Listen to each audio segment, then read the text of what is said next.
지난주에 박근혜 대통령이 어려울 때 도와준 인연이라고 밝힌 최순실 때문에 일주일 내내 아이들도 저한테 물어봐요. 왜 뉴스에는 최순실만 나와요?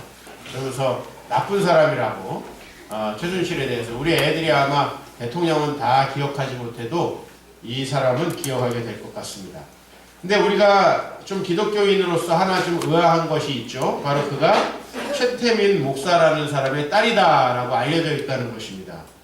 사실은 그를 목사로 알고 있는데 이 사람은 목사가 아닐 뿐더러 어느 교단에서 목사 안수를 받은 것 같은데 여러분 그 정도는 분간하리라고 봅니다. 지금 이 시대에도 인터넷으로 2학기 정도만 하면 목사 안수를 주는 여러 무지몽매한 교단들이 있습니다. 여러분들이 그 정도를 가지고 진짜로 그 사람을 하나님께서 목사로 세우셨다라고 보기는 어렵다고 보고요. 그렇다고 저는 학교를 정식으로 나왔으니까 훌륭한 목사다 이런 얘기를 하는 건 절대 아닙니다. 그러나 하나님의 말씀을 전하는 자로서 준비가 되지 않았을 뿐만 아니라 이 최태민이라는 사람은 훨씬 더 복잡한 사람입니다. 원래 이 사람은 우리가 하나님이 되어야 살아있는 채로 영생할 수 있다라고 주장하는 과거에 전도관이라는 걸 운영해서 많은 성도들이 자기 재산을 다 바치고 한 마을에서 똑같은 집에서 모여 살던 그 전도관이라는 걸 운영하던 박태선이라는 사람의 사상적인 후예이고, 이 사람은 그 박태선이라는 사람의 가르침을 수정해가지고 이 박태선의 많은 후예들을 자기의 종교 집단에 끌어들인 그런 사람으로 알려져 있습니다. 그래서 이 사람의 종교는 이렇게 보시면 돼요. 껍데기는 기독교인데 속은 불교와 샤머니즘이다 이렇게 보시면 됩니다. 그러니까 우리가 보통 길을 가다 보면은 강아지한테 사람 옷을 입혀놓죠. 사람 옷을 입혀놔서 멀리서 보면 안고 가는데 애기인 것 같은데 자세히 보면 개입니다. 그렇듯이 이 최태민 목사의 종교는 여러분들이 잘 모르는 무지한 상태에서 이 사람의 이야기를 들으면 또 이 사람은 대한구국선교회라는데 총재였어요. 이런 것들을 보면 선교하는 사람인가 이렇게 보지만 이 사람은 기독교적인 용어로다가 자기의 겉을 포장했지 전혀 기독교가 아닌 그런 사람, 그냥 자기 혼자서 이단의 종파 그리고 우리나라의 여러 종교의 원리를 다 끌어들여서 하나의 종교적 가르침을 만들어낸 그런 사람이다 라고 하는 것을 여러분이 기억하셔야 됩니다. 박지원 국민의당 비대위원장의 이야기까지 제가 설교 시간에 하게 될 줄은 꿈에도 생각 못했습니다. 지금 상황은 박근혜 대통령이 최태민, 최순실 두 사람의 사교에 씌여 이런 일을 했다고 볼 수밖에 없다라고 얘기했는데 참 사교라고 해줘서 너무 고맙습니다. 지금 많은 사람들이 이 최태민, 최순실 이 사람을 기독교와 관련된 사람으로 알고 있고, 최근까지 이 최순실은 강남의 모 교회에 다니면서 자녀의 아시안게임 금메달을 위해서 대학 입학을 위해서 거액의 감사원금을 한 것으로 다 조사가 됐습니다. 우리 기자분들이 대단하다고 생각해요. 이들이 친필로 쓴 감사원금의 제목을 다 캡처해서 올려놨어요. 참 대단하다고 생각을 합니다. 네, 기자분들에게 요새 경의를 표하고요. 모든 이제 언론이 하나 되어서 그래도 이 사건을 보도하고 있다는 것도 좀 신기하게 생각을 합니다. 여기서 사교란 뭐냐면 최태민이라는 사람이 1970년대에 불교와 천도교 혹은 천부교 이런 여러분 좀 약간은 무슨 내용인지 여러분이 잘 알지 못하는 이런 종교의 내용에다가 기독교라는 것을 더 씌웠어요. 그래서 이 사람의 주장은 이겁니다. 사람은 원래 신으로 만들어졌는데 지금 우리가 인간이 되어가지고 이렇게 영생을 하지 못하고 있다. 우리 인간이 하나님이 되어야 하늘나라에 들 수 있고 이 세상에서 살아있을 때부터 영생을 누릴 수 있다. 이렇게 주장한 거예요. 일견 보면 제가 얘기하는 하나님의 나라와 맞는 부분도 있어요. 그게 뭔지 아세요? 천국은 죽어서 가는 게 아니라 여기서부터 간다 라고 제가 많이 말씀을 드리는데, 이 사람은 뭐냐면 우리가 하나님이 되어야 한다라고 주장하는 건데요. 놀랍게 요새 그렇게 주장하는 사람이 있습니다. 주종철이라는 저 광주에서 지금 활동한다라고 하는 이 목사입니다. 저는 어떻게 알게 됐냐면 우리 아버지 고향 교회의 목사님을 이단으로 빠뜨린 인간이에요. 그래서 우리 아버지 고향 교회 제가 굉장히 소중하게 여기는데 우리 아버지 고향에는 교회가 없었습니다. 우리 아버지가 가출해서 외지에 나와서 예수를 믿게 된 이유예요. 고향 교회 자체가 없었고 제가 초등학교 다닐 때쯤에 그곳에 교회가 생겼어요. 그만큼 시골입니다. 그런데 그 교회 목사님을 호도해가지고 그 교회 목사님이 이상해졌다는 소식을 듣고 제가 그러면 그 사람이 누구에게 사상적으로 영향을 받았을까에 대해서 찾아보니까 이 사람인데 이 사람이 사람이 하나님들이 되는 것이 기독교다. 이렇게 되는 책을 썼고 이거 말고도 여러 책을 썼습니다. 그리고 밑에 성도를 이단으로부터 100% 지켜주는 책이라고 썼어요. 야 이거 뭐 이렇게 얘기하니까 이제 제가 이단이 되는 거예요. 예, 지켜준다라고 했는데 성도를 100% 이단으로 만드는 책입니다. 근데 이런 식의 가르침이 왜 나오냐면 우리나라의 이 전통 동양 사상은 우리가 뭔가 신이 되고 우리가 뭔가 이 불교의 가르침에 따르면 어떤 수행을 많이 해서 이 세상에 업을 털고 나면 부처가 된다라는 사상이 있습니다. 거기다가 이제 씌워서 우리 모두가 하나님들이 되어야 한다라는 이런 엄청난 주장을 하고 있는데 이런 주장들의 기원을 보면 최태민이라는 사람과 관련이 있다라는 것입니다. 사상적으로. 그래서 이 사람이 1975년에 반공단체인 대한구국선교단을 만들었어요. 대한구국선교단이라는 단체는 박정희가 선교하려고 만든 단체가 아니라는 건 여러분이 아시겠죠. 이것은 바로 박정희가 그 당시에 반공사상을 고취시켜서 이 자기의 정권을 좀 더 유지하기 좋게 만들려고 세운 그러한 선교단이고 여기에서 최태민 목사가 선교단 총재 암흑의 스님 이렇게 할 수 없죠. 네. 이 사람은 거기서 자기를 목사라고 지칭했습니다. 자, 이 사이비적 종교 때문에 한국 사회가 심각한 위기에 빠졌습니다. 최태민이라는 사람은 단순히 사이비 사상을 주장하거나 성경을 잘못 가르친 사람이 아니라 반공운동을 성경과 연결해가지고 정권에 유지되는데 굉장히 이바지를 했던 사람이고 너무 놀라운 거는 1975년 구국선교단을 세우고 나서 얼마 안 있다가 박정희 대통령이 서거를 하죠. 박정희 대통령이 서거를 한 이후에 그 갈 곳이 없는 마음의 고향을 잃어버린 이 박근혜 대통령, 현 대통령에게 접근해서 자신이 성령의 위치에서 하늘의 존재와 세인들을 연결해준다라고 호도해가지고 어머니를 잃은 박근혜 대통령에게 유경수 여사와 만나게 해준다고 하면서 여러 사교적인 행위를 한 것으로 드러나고 있어요. 그래서 1975년에 박정희 대통령 시대에 대한구국선교단이라는 것을 만들었을 뿐만 아니라 1976년에 더 역사적인 단체가 생기죠. 지금 최순실이라는 사람이 학생 측 대표가 된 새마음봉사단이라는 단체를 만들고 당시에 이제 26살이었던 대통령의 딸 박근혜 씨가 바로 이 새마음봉사단의 총재가 되었던 겁니다. 그때부터의 인연으로 해서 뭔가 지금까지 왔다. 그런데 현 대통령이 도무지 이해할 수 없는 부분을 시인했죠. 이 사람이 저는 인사청탁을 했다. 이런 건 좀 이해가 돼요.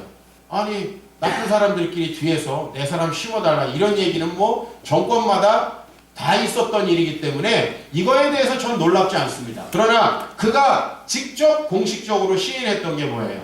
연설문 수정과 홍보에 도움을 얻었다. 여러분 연설문 홍보와 수정 같은 건 국가에 수도 없는 보좌관이 있고 이 대통령이 자신의 그 권한으로 뽑을 수 있는 보좌관 청와대의 직책이 400명 정도 된다고 해요. 얼마나 똑똑하고 유능한 사람들, 대한민국의 브레인들, 나라를 위해서 봉사하고 싶은 사람들을 뽑을 수 있는 자리가 되겠습니까? 그런데 이 자리에 바로 우리가 전혀 누구인지 알지 못하는 최순실이라는 사람이 있었다는 것이고 2년 전부터 우리나라의 권력 실세 1인자는 최순실이고 2인자가 정윤회고 박근혜가 3위다 라는 얘기가 떠돌았는데 무슨 말 같지도 않은 소리냐라고 했는데 실제로는 대통령 당선 시부터 그래 왔다라고 하는 것이 지난주에 드러나서 우리 많은 분들이 혼란을 겪었다는 거예요. 공식적인 라인이 아니라 비선을 통해서 이렇게 연설문 수정까지 받았다. 이것은 뭔가 사교에 쓰여서 이런 일을 했다라고 하는 부분과 좀 일맥상통하는 거예요. 뭐냐면 내가 어떤 말을 해야 되고 어떤 식으로 중요한 발표를 해야 되는지에 대해서 당신이 좀 봐달라. 이건 마치 제가 설교를 하기 전에 어떤 목사님에게 찾아가서 어떻게 제가 설교를 하는 게 좋을까요? 뭐 이렇게 하는 것과 이건 거의 비슷한 거죠. 그래서 우리는 이 최태민과 최순실이 현 대통령에게 사교의 교주 같은 위치에 있었다라는 걸 확인할 수 있는 부분이고, 이 건강하지 못한 기독교 신앙이 과거의 반공운동을 통해서 정권에 반대하는 많은 사람들을 감옥에 넣었는데 이바지했는데, 이제는 현 정부의 실정에 직접적으로 영향을 미쳐서 무슨 룸사롱에서 근무하는 사람, 헬스클럽에서 근무하는 사람까지 청와대 보좌관에 넣었다라고 하는 것이 드러났어요. 오늘 아침에 이제 오셨답니다. 그분이. 정말 한국 사회를 건강하게 하기 위해서 이런 일을 우리가 많은 사람들이 잘 건강하게 수습하리라고 봅니다만은, 제가 오늘 말씀드리고 싶은 건 이 건강하지 못한 기독교 신앙이 단순히 한 개인을 망가뜨리는 게 아니라는 것입니다.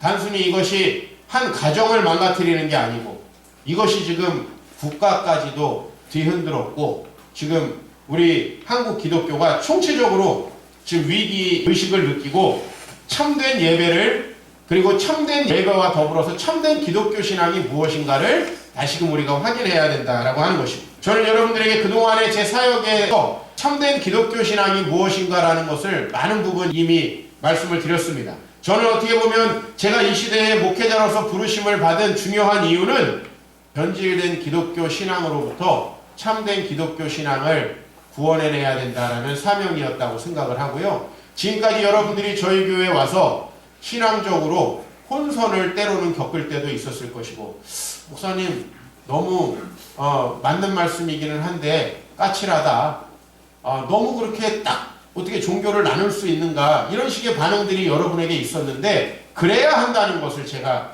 더욱더 확신합니다. 왜냐하면 수십 년 동안 한국 사회에 있었던 이런 사이비적인 기독교가 드디어 정부 안에까지도 큰 영향을 미쳤다고 하는 거.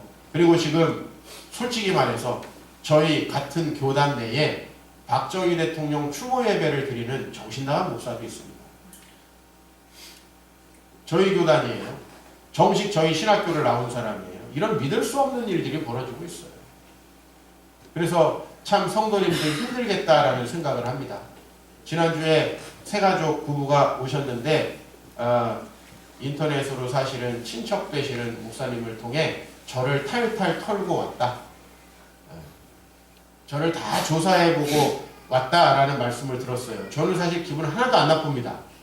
왜냐면은 나쁜 놈이면은 조사하는 게 기분 나쁘겠지만, 뭐 전 조사해봤자 그렇게 뭐 특별히 나쁜 게 나올 게 없어요. 이미 뭐 얼굴과 이 겉에서 나쁜 게 다 드러나 있기 때문에 저는 뭐 속으로다가 더 나쁜 게 많지 않아서 인터넷으로 그분이 다 털고 왔고, 뭐 친척 되시는 분이 목사님이시라고 하는데 저를 아마 다 조사했는데 우리 교회에 추천할 만하다고 해주셔서 그래도 저는 감사하다고 생각이 들어요. 뭐 털었는데 뭐가 나왔으면 참 힘들겠지만, 이렇게 교회를 믿을 수 없는 곳이 됐고요. 이 특히 교대역 주변에 이단 교회들이 많답니다. 그래서 우리 교회가 교대역 주변에 있다는 얘기가 그렇게 도움이 안 되는 얘기인 것 같아요. 교대역 주변에 있는 교회다. 이게 상당히 좀 이게 안 좋은 이야기구나. 바꿔야 될 것 같아요. 삼풍 아파트 앞에 있는 교회다. 이렇게 여러분이 바꾸시면 좋을 것 같아요. 교대역 이거는 좀 그래요. 나중에 지하철역을 물어보면 그때 얘기를 하십시오. 기독교 신앙은 원래 무엇입니까? 하나님을 반역하고 자신의 욕망 가운데 살아가며 이 악한 사회를 만들어낸 우리 인간이 예수 그리스도를 믿고 자기의 삶과 모든 것들을 회개하고 삼위일체 하나님을 주인으로 인정하며 새로운 삶을 사는 종교입니다. 그러니까 사실은 기독교 신앙은 널리 전파될수록 많은 사람들이 자기의 이기적인 욕망, 인류 사회가 절대 풀어낼 수 없었던 숙제, 그것을 해결할 수 있고 이 사회가 아주 아름다워질 수 있는 거예요. 그러나 지금 인터넷을 보십시오. 최태민과 관련해서 신났습니다. 기독교를 욕하기 얼마나 좋아요. 기독교가 욕먹을 만한 짓을 많이 한 게 사실이고, 근데 지금 이 정점에 최태민이라는 사람이 있는데 제가 오늘 여러분들에게 진실을 말씀드리지 않을 수 없는 이유입니다. 하나님, 예배, 기도, 성령, 구원, 영생, 사랑합니다. 이런 말들이 이단 교회를 가도, 아니 이단 교회를 가면 더 충만합니다. 이런 식의 기독교적인 용어들, 그리고 자신들이 정통이라고 하는 이 팜플렛들, 어디서 상을 받았다, 이런 것들이 이단 교회에 가면 더 많습니다. 우리 교회 어디, 우리 교회는 정통입니다, 이런 데 있습니까? 우리 교회는 좋은 교회입니다, 이런 거 없습니다. 우린 정통이기 때문에. 그러나 이렇게 하나님이라는 단어, 예배라는 단어, 기도라는 단어, 성령이라는 단어, 구원이라는 단어를 다 사용하지만 이것으로 많은 사람들을 혹세무민하는 이런 변질된 기독교가 지금까지 많이 있었고, 최태민은 그 중에 하나일 뿐입니다. 이 사람은 세상 종교를 대충 짜맞춰가지고 사실은 자기 일가를 위해서 이용했던 것이고, 그것을 위해서 한 사람을 영적으로 호도했는데 너무나 불행한 사실은 그가 우리의 대통령이라고 하는 사실. 우리는 혼돈의 기독교 시대에 살고 있습니다. 정치까지도 사이비 종교인들에 의해서 흔들립니다.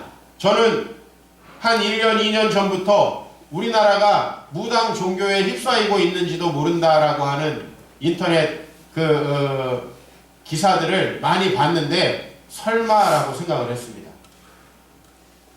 그러나 우리에게 이 잘못된 신앙 얼마나 큰 문제가 됩니까? 우리나라 기독교는 해방 이후에 수많은 이단들이 난립했고 교단들이 분열했습니다.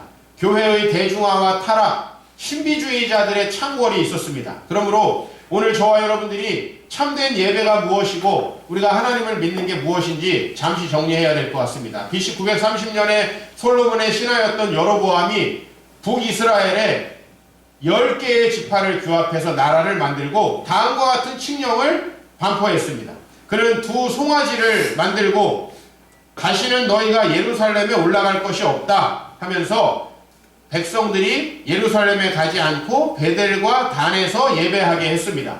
왜 사람들은 송아지를 하나님으로 여겼을까요? 그 송아지를 하나님이라고 했기 때문입니다. 이스라엘아, 이는 너희를 애굽 땅에서 인도하여 올린 너희의 신들이다 라고 하면서 그가 하나님이고 그가 너희들의 소원을 들어줄 것이라고 했습니다. 벌써 이때부터 기독교는 소원을 들어주는 종교로 변질되었다는 것입니다. 소원을 들어주는 종교. 여러분, 소원을 들어주는 종교, 자기의 뭔가 자기에게 신의 뜻을 전달해 준다라는 이러한 예언적 종교는 언제든지 기독교로부터 탈출할 수 있고, 오늘 여로보암이라는 사람은 그것을 잘 알고 악한 신앙을 만들어냈습니다. 게다가 여로보암은 일반 백성을 제사장으로 삼았습니다. 제가 한번 오늘 여러분에게 질문하겠습니다. 제가 여러분들에게 이 원고와 모든 예배를 세팅하고 와서 하루 대신 목사인 척 하십시오. 그러면 여러분 할 수 있는 분들 많이 계실 것 같아요. 아무개 목사입니다 하고 저보다 목소리도 경건하고 생긴 것도 은혜로운 분들이 우리 교회에 많은데, 이곳에 와가지고 제가 하루 정도 인수인계 해주면 여러분은 목사인 척 충분히 할 수 있습니다. 여러분, 일반 백성을 제사장으로 삼는다는 건 바로 그것입니다. 율법을 가르치고 하나님의 뜻을 분별하는 일은 대단히 어려운 일입니다. 저도 지금까지 20년 동안 목회하면서 많은 사람들을 만나면서 여전히 공부해야 될 필요성을 느끼고 이 하나님의 말씀을 연구해야 될 필요성을 느낍니다. 그러나 이 여로보암이라는 사람은 형식적으로 종교의식을 집행하는 사람들을 제사장으로 세웠습니다. 자, 이 후예가 1000년 후에 예수님과 만났습니다. 그가 이렇게 이야기를 합니다. 같이 읽어주십시오.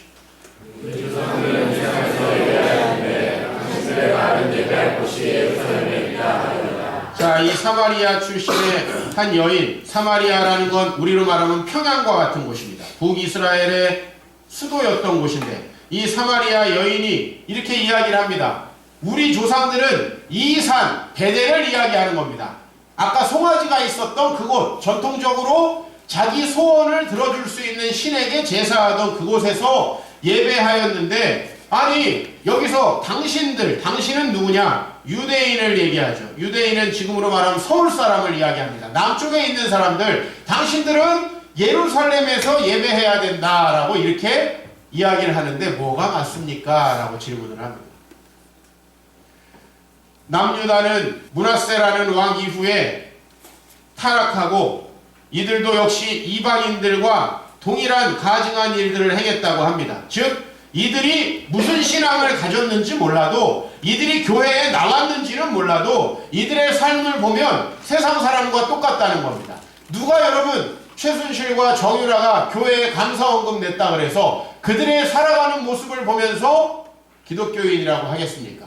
학교에 가가지고 교장한테 돈 먹이고 대학에 나가지도 않았는데 또 입학 절차도 바꿔가지고 입학을 하고, 지금 이화여대가 개교 130년 만에 최대 위기인데 저는 최근에 이화여대에 가서 말씀을 전하고 왔는데, 이화여대가 처음으로 지성들이 모여있는 학교로 여겨졌어요.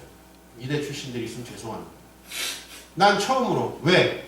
학생들과 교수들이 한마음이 돼서 이 비리를 캐려고 노력하고 수많은 대자보들을 붙여놨더라고요. 아, 그래도 여기가 지성인들이 모인 곳이 맞구나. 그리고 제가 교수님께 여쭤봤어요. 요새 많이 힘드시죠? 너무 힘들다. 그 얼마 안 있다가 이화여대 교수 100명이 총장 사퇴를 위해서 시위를 하겠다고 해서 결국은 총장이 그 1시간 앞두고 사퇴를 했죠. 철저히 밝혀야 됩니다. 누가 주님이 세우신 이 이화여대를 이렇게 망쳐왔는지, 그리고 지금 한국 사회 비리의 한 중심에다가 세워놨는지 철저히 밝혀야 됩니다. 최순실과 정유라가 어느 교회에서 아마 큰 액수를 헌금했겠죠, 여러분들. 뭐 학교에 갈 때도 봉투를 두둑이 가져갔다는데 주님 앞에 올 때는 그렇게 가져오지 않았겠습니까? 그러나 그들이 아무리 종교적인 행위를 했다 할지라도 우리가 그들을 기독교인이라고 볼 수는 없습니다. 이스라엘은 그렇게 했고 그들도 역시 예배할 곳은 예루살렘이다라고 우기고 있었습니다. 여러분, 참된 기독교는 어디서 예배하느냐가 중요하지 않습니다. 과거에 한국에 삼각산이라는 산이 있었습니다. 수많은 사람들이 그곳에 가가지고 소나무를 뽑으면서 기도하면 소원이 이루어진다라고. 산에 그때 나무가 뽑힌 거예요. 그때부터 자연이 이렇게 망가진 거예요. 어느 기도원에 가면 얼마나 많은 사람들이 가족들을 해결치고 가가지고 거기서 기도해야 하고 금식 기도를 한다면서 얼마나 우리나라가 혹세무민 당했습니까? 어디에서 예배한다고 용한 게 아닙니다. 분명히 얘기하고 있습니다. 이 산에서도 아니고 저 산에서도 아니라 예수님은 이렇게 이야기를 하고 있어요. 여자여 내 말을 믿으라. 이 산도 아니고 예루살렘도 아니고 너희는 예배가 장소의 문제라고 생각하는데, 예배는 장소와 어떤 형상과 얼마나 정성을 들여서 예배를 드리느냐 하는 문제라고 생각하는데, 예배는 아버지께 드리는 것이다 라고 얘기를 해요. 즉 예배를 장소가 아니라 대상으로 바꿔놓는 겁니다. 대상. 아, 그러면 저기 절간에 가서 하는 걸 하나님께 하면 되는군요. 아니에요. 그 하나님은 우리에게 어떻게 예배하라고 하냐면, 하나님은 영과 진리로 예배하라고 하는 거예요. 여러분, 과거에 여러분 이 말씀을 아마 초등학교 때부터 다 외웠을 거예요. 하나님 영이시니 예배하는 자가 신령과 진정으로 예배할지니라. 나는 아무리 그 말씀을 들어도 나무아비탑을 관세음보살이나 비나이다가 생각나지 기독교 예배가 생각나지 않아요. 정말 잘못된 번역인데 이번에 그래도 조금 바꿔놨어요. 이번 번역에서 최고 저는 좋은 번역이 요거라고 생각을 합니다. 신령과 진정으로가 아니에요. 신령하게 뭔가 진정을 담아가지고 막 정말 내 자식이 잘 될 걸 믿고 막 간절히 빌으라, 그 얘기가 아니거든요. 그거는 이방신들에게 산에서 하던 예배다 이거예요. 성령의 인도하심을 따라 자기의 죄를 회개하고 이 예배가 끝나고 나면 여러분들의 삶이 변하고, 여러분들이 다른 사람을 바라볼 때 그 사람의 죄가 아니라 여러분의 죄가 생각나고, 여러분들이 이 예배를 드리고 나면 여러분들이 아내를 바라볼 때 아내의 죄가 아니라 여러분들의 죄가 생각나고, 여러분들이 직장에 가서 여러분의 문제가 생각나고, 여러분들이 정말 그 하나님 앞에서 어떠한 삶을 살고 있는지 하시는지가 보여지고 그 하나님 앞에서 벌거벗어진 나의 죄악들이 너무나 부끄러워서 눈물을 흘리면서 새로운 삶을 살게 되는 게 그게 기독교입니다. 제가 경험한 기독교는 내가 예배만 드리고 나면 뭔가 사과할 일을 찾게 하는 게 내가 경험한 기독교예요. 내가 경험한 기독교는 뭔가 내가 예배만 드리고 나면 뭔가 나누고 싶다는 생각이 너무나 뭉클뭉클 들어오는 그게 기독교예요. 내가 워낙 이 경험한 기독교는 너무 자식들의 골몰하고 있는데 예배를 드리고 나면 네 자식이 아니라 다른 사람들을 사랑해야 된다 라고 얘기하는 게 내가 경험한 기독교예요. 내가 예배에 성공하고 나면 늘 그런 일이 있었고 이 세상을 바라보며 살게 하셨습니다.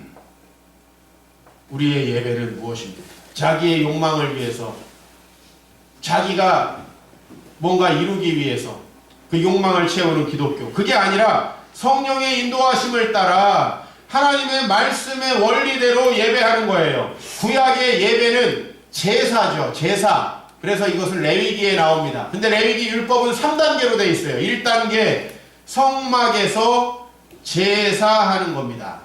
근데 이걸로 예배가 끝나지 않습니다. 두 번째는 자기의 삶을 깨끗하고 정결하게 하는 겁니다. 즉 우리의 음식, 우리의 생활, 우리의 일상생활을 하나님 앞에서 정돈하는 겁니다. 그러나 이것으로도 끝나지 않아요. 여러분들이 예배드리고 이 세상에서 다른 사람들이 하는 거를 조금 끊는 거, 이 정도가 아니고 3번 바로 우리가 요즘에 많이 고민했던 대로 하나님의 율법대로 하나님을 사랑하고 이웃을 사랑하는 삶을 살아가게 되는 겁니다. 그러므로 여러분 기독교 예배의 끝은 이렇게 정의됩니다. 사도 바울의 예배에 대한 정의를 같이 읽어보십시오.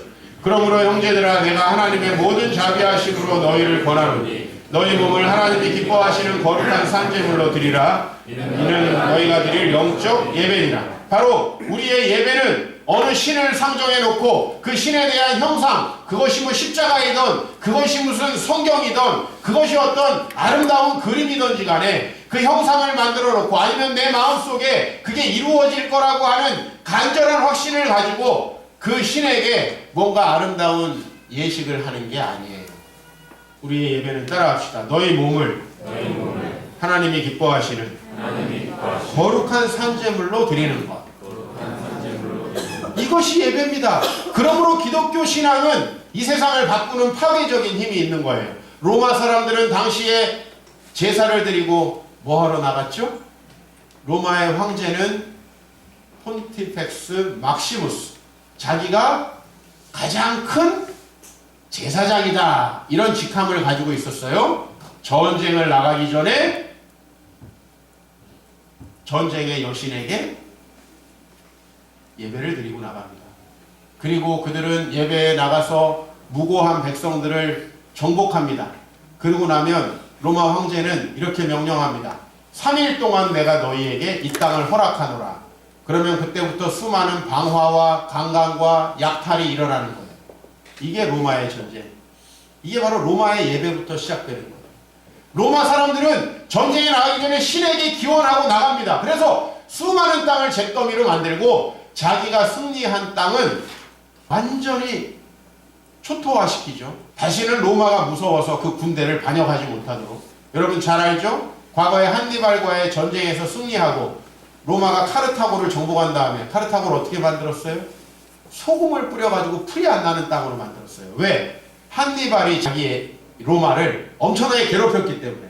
그 땅에 가서 처절하게 복수하고 지금 튀니지라는 나라, 아니면 튀니스라는 도시, 지금은 휴양지가 됐지만은 거기가 2200년 전에 소금이 뿌려지고 초토화됐던 도시예요. 신께 예배하고 학교를 초토화시키고 신께 예배하고 나라를 초토화시키는 게 최순실의 예배였다는 거예요. 그러나 우리 한국 기독교 안에 이런 식의 예배가 너무 많다라는 거예요. 이 정도까지 나쁜 짓은 하지 않지만 이런 예배가 너무 많아요. 과연 오늘 이 예배의 결과는 어떨까 궁금합니다. 여러분은 정말 여러분을 하나님이 기뻐하시는 거룩한 산제물로 드려서 변화된 삶을 살아가게 될 것인가? 오늘 여러분들이 그 하나님을 잠시라도 만난다면 여러분의 모든 것이 좋아질 겁니다. 여러분의 생각 자체가 달라질 것입니다. 여러분, 사람 제일 바꾸기 어려운 게 뭐예요? 생각이에요. 내가 목회하면서 10년, 20년, 30년 지나도 정말 안 바뀌는 게 생각이에요. 종교예식을 한 사람 안 바뀌어요. 로마처럼 다른 사람들을 약탈하는 삶을 살아갑니다. 물론 반칙을 안 쓰면 그나마 좀 정직한 사회의 시민이겠죠. 그러나 우리 기독교는 새로운 가르침으로 전혀 새로운 예배를 드리는 것입니다. 아주 유명한 신학자, 여러분 하나님을 아는 지식이라는 책으로 우리나라에도 잘 알려진 제임스 베커라는 신학자가 이렇게 얘기를 했습니다. 기독교는 누구에게나 본능적이지 않다. 아무 노력 없이 우연히 선택할 수 있는 신앙이 아니다. 기독교는 배워야 하며 따라서 가르침이 필요하다. 그러므로 교회 생활 가운데 체계적인 가르침이 반드시 필요하다 라고 말했습니다. 저는 너무나 동의합니다. 기독교는 본능적이지 않습니다. 여러분, 조금 어려울 때, 자식이 아플 때 기도하고 싶고, 좀 힘들 때 주님께 나아오고 싶고, 이런 거 본능적이죠. 그 정도의 신앙은 기독교의 본질을 담을 수 없습니다. 기독교는 본능적이지 않아요. 여러분의 육체의 본성을 깨트리는 것이기 때문에. 그래서 기독교 신앙은 철저하게 다시 배워져야 해요. 이스라엘 백성이 왜 이렇게 종교를 바꾸는데 힘이 들었냐면, 그들이 신은 하나님으로 바꿀 수 있어도 예배하는 방식을 바꿀 수가 없었기 때문이에요.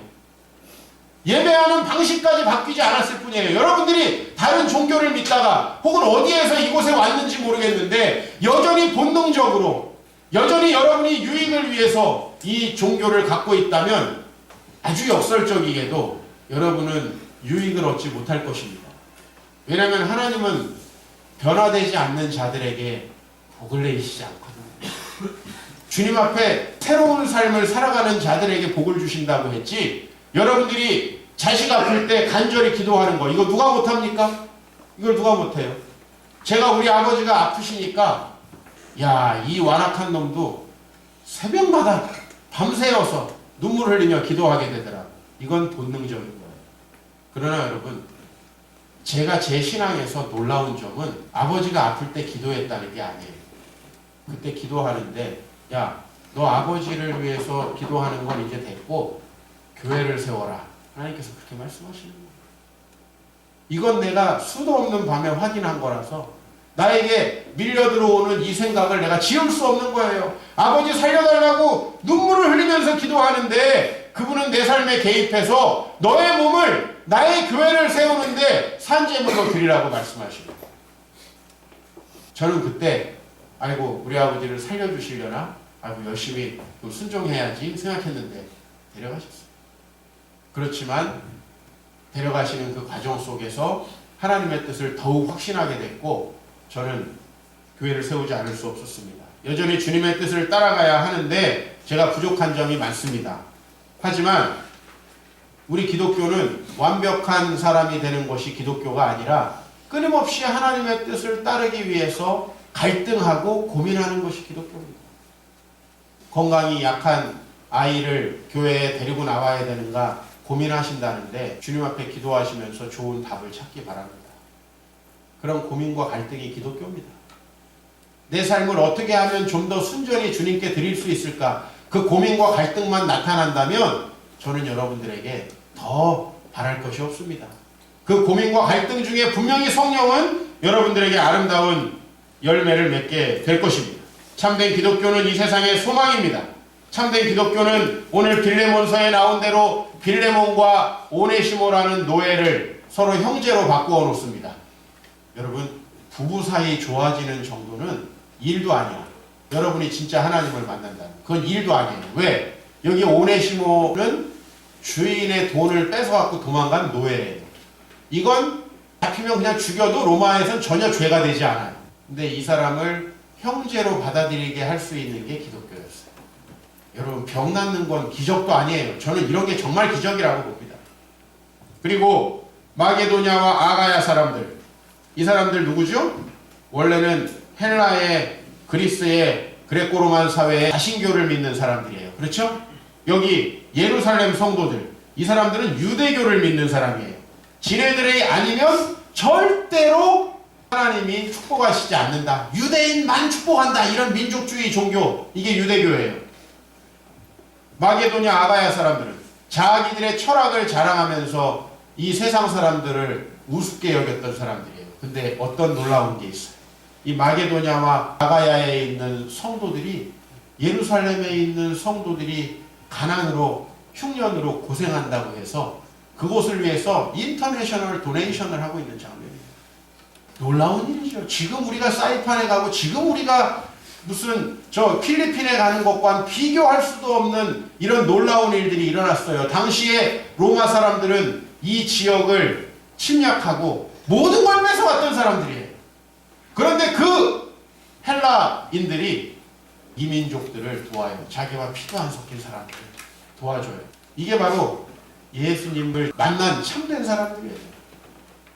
여러분들에게 이 변화가 있다면 우리 한국 기독교는 여전히 힘이 있습니다. 나라가 이래서 참 힘들었죠. 저도 사실들이 아니길 바래요. 그러나 사실들로 드러나서 이제는 아닌 것까지도 믿을 수 있을 것 같아요. 잘 기억하십시오. 우리나라를 지금까지 세운 것은 이승만 대통령도 아니고 박정희 대통령도 아니고 전두환 더더욱이 아닙니다. 여러분, 우리나라를 이만큼 세워놓은 것은 세계 어디에 가도 찾아볼 수 없는 우리 근면한 국민들. 저는 수많은 나라에 가봤습니다. 그리고 저는 여러분 알다시피 관광지를 거의 가지 않아요. 정말 특별히 그곳에서 저를 위해서 시간을 마련했다면 따라갑니다. 저는 아주 일상적인 그들의 삶을 이렇게 들여다보기를 좋아합니다. 시장에 가서 그들의 삶을 훑어봅니다. 우리나라 사람들처럼 근면하고요, 열심히 살아가는 사람 없어요. 어느 선진국도 우리나라 사람들처럼 열심히 일하지 않아요. 저는 우리나라 국민들에게 여전히 저력이 있다고 봅니다.